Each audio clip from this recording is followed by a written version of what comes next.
Good evening, Gooners and Goonettes, and welcome to another episode of Over is Fucking. I'm your host, Knuckle the host, and we are going to be discussing NXT this evening. And for the first time in forever, wrestling fans, the host has enjoyed a wrestling show for the first time in forever. Shout out to Elsa and Anna for this one. NXT finally did it because that BS we got on Raw last night, that was absolutely horrible. But tonight was very much worth it. We had action. We got our new champion tonight. Joe Hendry came out. We had a great main event with Sol Ruka Zaria going against Ren Sinclair and Kendall Gray for the number one contendership. And the stipulation being whoever gets the pinfall victory is the number one contender. Very interesting. We had a bunch of brawls, had a bunch of fights tonight, and it was just a quick, good wrestling show. And the 2 hours went just like that. So I'm not gonna keep you long tonight. We're gonna get into it right now. And the thing about it, Joe Hendry starts the show, and guess what? The house believes in Joe Hendry. He looks great with that belt on. And the thing about it is, they made the right choice by him going over because the house cannot stand Ricky Saints. I am so happy Ricky Saints did not win that championship. Joe Hendry looks like a champion. It's finna be the NXT show for him, and I'm ready for it. I am absolutely bullish on Joe Hendry being champion. So I hope his reign is great.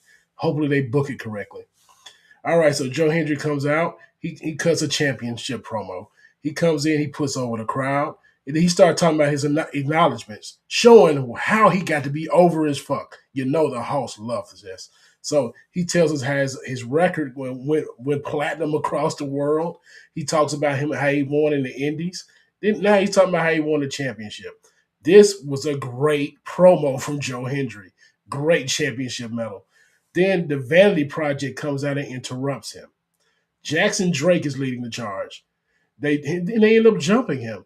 Now, the thing about the Vanity Project for the house is they come off as these pretty boy heels, and it's a great gimmick.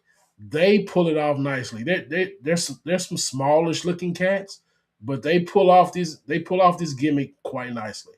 So they jump Joe. Joe ends up fighting back. It's 3-on-1 the numbers game. Joe fights back real hard until he gets laid out. Then Jackson Drake hits the Joe Hendry pose and with the belt in hand. Champ is laid out. So after this, we get a quick notice that it's going to be a championship title match tonight. Joe Hendry versus Jackson Drake. I am bullish on this. This was fun. Great starting segment. All right, going next, we got Sol Ruka and Zarya backstage. They're having a little beef because they're getting ready for their main event match. And Zarya is mad because Sol Ruka has had all these title matches, and she still wants to win. And Zarya like, when is it going to be my turn? You've had all these chances, Sol. It's Zarya's time. And Sol's just like, whatever. I mean, she's being supportive, but everybody knows how this is going to go. I'm bullish on this. We got female beef. It's interesting. Let's just see how it goes. All right, we got Keanu Carver coming in to confront Stone in the next segment. If you've seen my shorts and videos of the last couple of weeks, Keanu Carver's name is very funny to the house. Big black man named Keanu is hilarious to me. So he comes at Stone and he talks about how did Jackson Drake get a title shot before me? Stone says they got the Hendry first and Joe wants the match. Pretty straightforward. The house is bullish on this because Keanu Carver is pissed. This man, he's just like, I was just in this ladder match, just like Jackson Drake. How did he get the shot before me? I want to see how this big bull is just going to respond. All right, we're going to match number one. We got Miss Parker versus the Glamour, Blake Monroe. This match was interesting, but before we get to the match, I got to go ahead and just tell you this. Man, these two ladies are going to be in the Gooners Lounge at the end of the night. So, man, we got one thing for you. 4 letters, one word, fine. These women are fine, and we love fine women throwing hands. Very interesting, and they were laying into that shit. I'm telling you tonight, they look real stiff. And I know this is development, but they were selling that shit tough. Stiff punches. We had stiff DDTs. We had the hypnotic. We had all of it. But we had a fraudulent finish. They ended up with a double count out finish outside because they would not come back in before the bell. So we got a 10-second count out. And they continued this fight. I mean, lefts and rights, and then Jada Parker just ended up taking advantage. She puts Blake on the steps and hit her with a hypnotic on the steps and just crushed her. I mean, absolutely crushed her. Then we got the security goons come out with the officials, and Jada Parker just went to just laying their asses out. I mean, Jada just kicking men in the nuts, clotheslining men, kicking men. It was just hilarious to me because we are the WWE has been very flagrant with this, letting women beat the hell out of these men, and I don't like it. I do not like it. They should have brought out some lady officials or something, because you just had Jada Parker going She-Hulk on these men. It was hilarious, but still, we just can't be just normalizing this behavior. So Blake Monroe runs. She jumps the railing and she just runs away. She wants no part of Jada Parker after Jada just laid waste to all these men. Bullish on this rivalry. It's been fun. We don't. I guess they're gonna keep this going to Stand and Deliver. Very interesting. Let's see how this goes. The house is very bullish, and as you see, it's been a pattern. The house is bullish on a lot of this stuff tonight. I told you it was a good show, so let's just keep on going. We had a Tatum Paxley vignette, and she break down how she got away from how the culling tried to take over her mind and everything, and she talks about how she played with dolls to keep herself together and how Izzy Dame is trying to control her and stuff. All right. And the house is not big on Tatum Paxley, but I'm going to give her a chance. I'm going to see why everybody loves Tater. And hopefully I become one of these Tater Tots, I guess. We'll see how this goes. Bullish on that. I'm going to learn more about Tatum Paxley in the future. All right. We got match two. It's for the Speed Championship final round. So we got Josh Briggs versus Eli Knight. Eli Knight ends up winning. He wins with a deadly moonsault at the end of the match. And I'm very bearish on this. My first thing that I'm bearish about all night because I'm really over these tournaments in the WWE. I am tired of worthless matches. And you'd be like, Hall's they're going for a belt. I'm just like, again, the belts do not matter without stories. And this might be the only exception because this is the speed title. You can't really put a story on a speed title because you only got 3 to 5 minutes to beat somebody. So, whatever.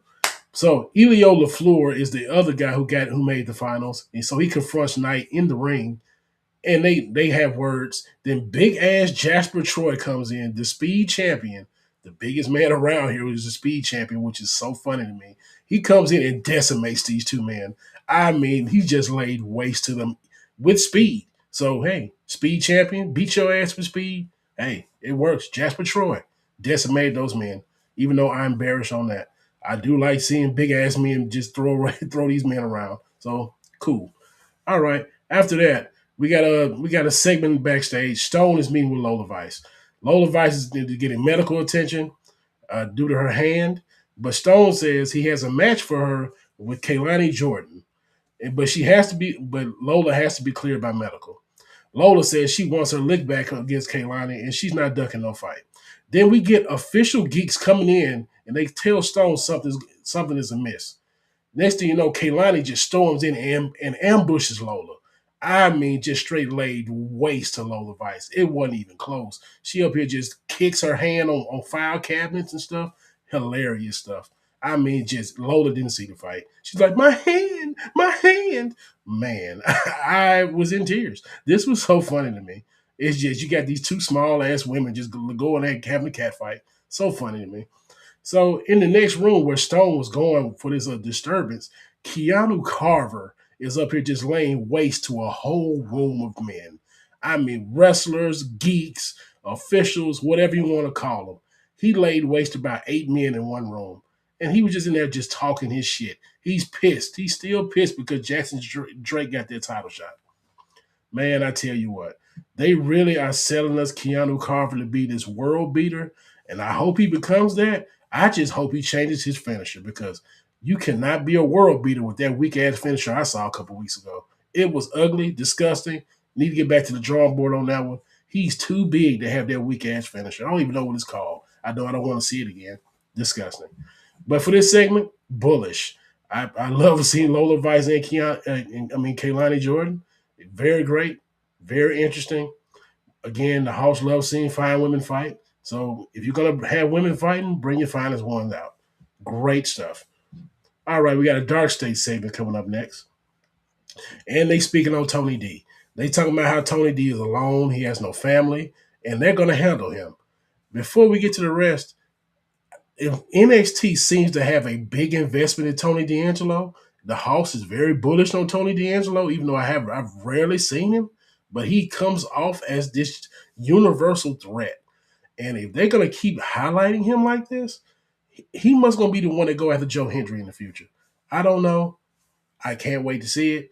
Very fun. Let's see how that goes. So the rest of this segment, the Dark State's talking, then the culling interrupts them, then OTM comes out and interrupts them, then Hank and Tank comes out and interrupts them. Next thing you know, we got a brouhaha, a Donnybrook, a big ass tag team brawl. Then next thing you know, Tony D appears and takes out the rest of Dark State that was left in the ring. I mean, choke slams and just beatings abound. Tony D'Angelo looks like just that guy on NXT. I hope it works out. Very bullish on this. Let's go. Then after this, we got match 3. We got our championship match, which is crazy. We got our championship match in the middle of the show. Joe Hendry versus Jackson Drake. And the thing about it, Jackson Drake is the Evolve champion. This guy looked very tough tonight. He gave Joe Hendry all he could handle. And this was booked very well. And Joe Hendry ends up retaining. He gives him a standing ovation after like a 15, 20-minute match. Then after the match, while Joe Hendry's about to do his celebration, Ricky Saints comes out and just lays his ass smooth out. And the house hates this. I'm tired of Ricky Saints being highlighted on my television. Please get rid of it. Get rid of Ricky Saints. I don't want him to get fired, but he does not need to be in the main event. No one cares for this. What is this? Like, man, we don't care for that. Talking about he's absolute. Give me some absolute vodka when Ricky Saints is on my television. No more absolute. This is not a revolution. No. Man, this is not what Kirk Franklin was singing about when he talked about, do you need a revolution? No. No, no, no. But I'm still bullish on this. They're going to make Ricky Saints the big antagonist to Joe Hendry, I guess. It could be worse. So let's just see how that goes. All right. Match 4. We got Hank and Tank versus the Vanity Project. Again, we come back to the Vanity Project. These 3 pompous men looked very strong tonight. Very interesting. And the thing about it, they got the win over Hank and Tank.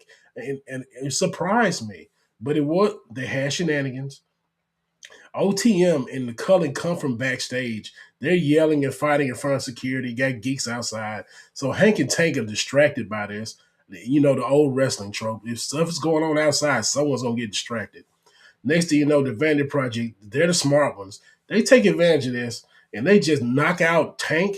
And I think he's the one that took the pin. I can't really remember. I know Hank and Tank, they're just big-ass men. One of them took the pin. I can't remember it off the top. But the Vanity Project ends up winning. Like I said, these men put on a show today with this gimmick. They supposed to be these supposed to be sexy paws, attractive men that's up here just kicking ass and just taking names. And they did that tonight. They did. I mean, Jackson Drake lost, but his guys won. So, and the kicker about this, they go to see Stone after this match, and they demand they get into the number 1 contenders match next week. And Stone obliges. He makes it a fatal 4-way for the tag team belts. So we'll see. We'll see. Is the Vanity Project getting this big push from Evolve? I don't know. Yeah, we'll see next week. And NXT sure got me going next week because this was very interesting. All right, after this, Sean Legacy comes out and has a promo type interview, and he challenges Keanu Carver because Sean Legacy was one of those men that got his ass beat in that room earlier when Keanu Carver decimated. So he said, I might get my ass beat, but they're gonna know that I was not scared of Keanu Carver and I got hands on him. Man, I hope Keanu pulverizes this man because he came out looking like a simp, a geek, a sorry mofo. Keanu Carver, beat his ass for me with that name. Go ahead and show him why Keanu is the nastiest man around. Bullish on this. All right, we at this time we're at our main event. We got Sol Ruka, Zarya versus Ren Sinclair and Kendall Gray for the number one contender for the women's NXT championship. And like I told you earlier, the stipulation is whoever gets the winning pinfall is the one who's going to be the number one contender. And this was a very good match. I mean, as you can probably tell, Kendall Gray has been great. Ren Sinclair really surprised me. She's very good. And so Ruka and Zarya, you know how they rock. They're just strong as hell. But the thing about it, Zarya pulled Sol Ruka out from pinfalls like 2 or 3 times in this match because she was just hell bent on not letting Sol get that pinfall. But towards the end of this match, Sol Ruka ends up hitting a soul snatcher. She kind of botched it a little bit, but it hit it good enough. Kendall Gray sold it. And she got the pinfall victory for the 1-2-3. Zarya was absolutely pissed. She could not stand this shit. I mean, you could see the death stare in her eyes. She had all the smoke for Sol Ruka. So Zaruka is probably going to be over. I think Zarya is going to end up costing Sol in Atlanta a couple weeks for this belt. We'll see. Then JC Jane comes out with Fatal Attraction, Toxic Attraction, whatever their name is. They come out there and she has to stare down with Sol. Her and Sol are having words. And we fade to black on there. And that was our show this evening. Like I say, short and sweet. NXT, they really set the bar for WWE programming this week. We'll see if SmackDown can come back and hold the fort because Raw really dropped the ball on Monday. But the host came off pretty impressed with NXT. Very bullish this week. I'll be back next week for it. And before we end our show, you know I got to take you to the Gooners Lounge. And for the Gooners Lounge tonight, ladies and gentlemen, for your fine women that the host is going to have you dream about tonight, think about Miss Parker, Jada Parker, Blake Monroe, The Glamour, Lola Vice, and Kaylani Jordan. Those are the 4 women who are residing in the Gooners Lounge this evening. And again, like I told you earlier, we got 4 letters, 1 word, Gooners Lounge, them women are fine. And with that, that's the end of our program for tonight. I hope you enjoyed it. And I'm going to leave you with this.